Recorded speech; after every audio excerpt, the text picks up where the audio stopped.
Lagpas na ng isang dekada matapos na maipublish, pero ang akda ni Dubravka Ugrasik irrelevant pa rin. Ang Baba Yaga laid an egg noong 2007.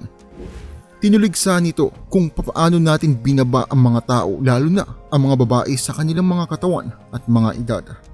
Sa Baba Yaga laid an egg, ang mythological being mula sa Slavonic folklore. Ang Baba Yaga, isang matandang babae, ay lumabas sa form ng mga normal na kababaihan, mga matatanda na ang edad at gender automatic na nagtutulak sa kanila palabas sa margin ng ating youth-obsessed patriarchal na lipunan. Ang pagtanda, pagkamatay at kamatayan mismo, ang mga realidad na lahat tayo siguro ay ayaw maranasan. Tila ba tabu na yun? Emosyon na konektado sa pagkawala at pagkamatay, kaya ng pagdadalamhati na minsang open namang ibinabahagi na ngayon ay naging isang pribado at kung minsan nga ay kinakahiya pa. Dati, ang pagkamatay ay sinusundan ng mga matitinding mga ritual. Ngayon ay ibuburol ka na lang tapos ililibing na. Ang mga tao, hindi naman nila laging iniiwasan ang ideya ng kamatayan. Hindi naman sila laging namamatay sa ospital, kundi sa mismong bahay, napapalibutan ng mga kapamilya at mga kaibigan. Ang kamatayan ay masakit pero hindi inappropriate. Sa totoo nga, ang mga Victorians ay pinapractice noon ang memento mori o kung itatranslate natin, remember, you must die. Na kung ngayon gagawin ay masasabing weirdo o nakakakilabot. Noon, okay lang sa kanila na magdala ng buhok sa bulsa ng namayapa o maglagay ng death mask ng minamahal sa kanilang sala o kumuha ng death photographs o litrato ng kamag-anak na patay na tila ba buhay pa ito o natutulog o kasama ang mga pamilya. Isipin mo na lang na mga coping mechanism nila yon. Siyempre, nung Victorian era ay ang taas ng death rates. So yung ideya ng pagkamatay ay mahirap talagang maiwasan. Ganun pa man, tingin ko ang present denial natin sa mga katotohanan to ay hindi papabor sa atin. After all, kahit pa buong buhay ka mag-deny, mamamatay at mamamatay ka talaga. Sa halip, ang pagtanggi sa katotohanan ay magiging dahilan lang para maging obsessed tayo sa wellness at longevity. Kaya ng pinakita nga ni Ugrasik. Mabalik tayo sa libro. Ang libro ni Ugrasik kasi ay may 3 parte. Isang kwento ng babae na naglakbay sa kanyang maternal city. Kwento ng 3 matatandang babae na nagbabakasyon sa isang Czech wellness hotel kung saan ang isa sa kanila ay namatay dahil sa katandaan.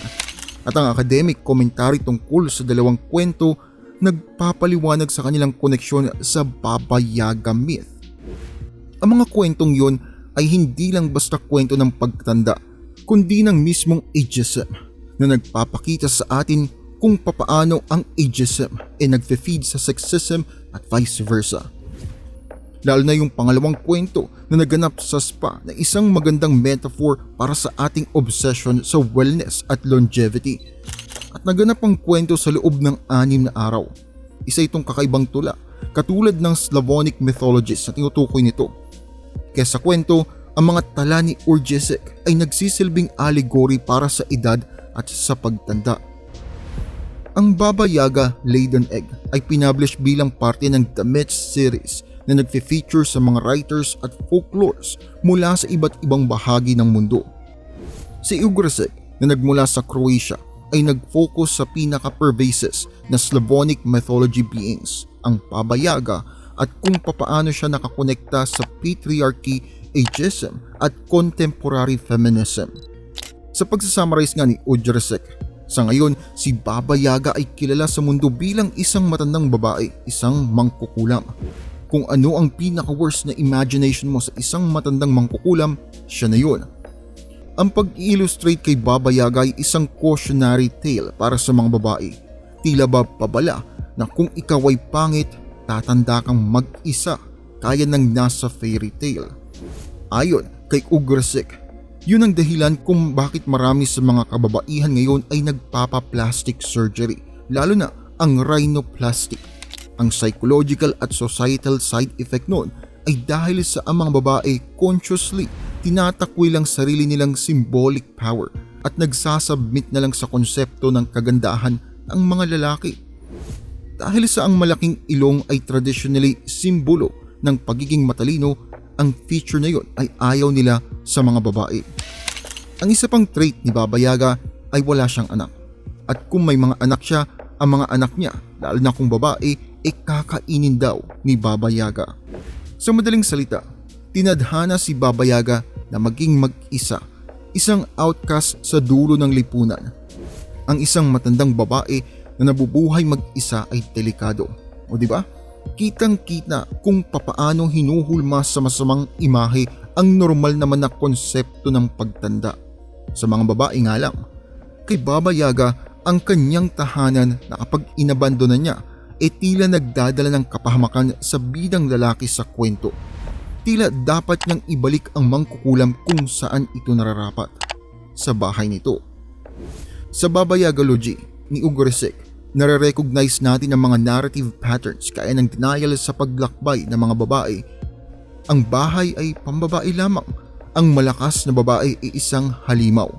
Hindi lang ang mythological world ang apektado, sa halip itong mga patriarchal ideologies na pinapakita sa atin ni Ugresek ay nagre-reflect sa kung ano ba ang lipunan natin ngayon. Pinuputak din ang ageism sa halip na aging o pagtanda, pag-iwas sa kamatayan sa halip na paghandaan ito, at pagpapababa sa mga babae dahil sa kanilang katawan para makontrol sila kung papaano ba dapat sila umakto. At sa totoo lang, nakakalungkot yun.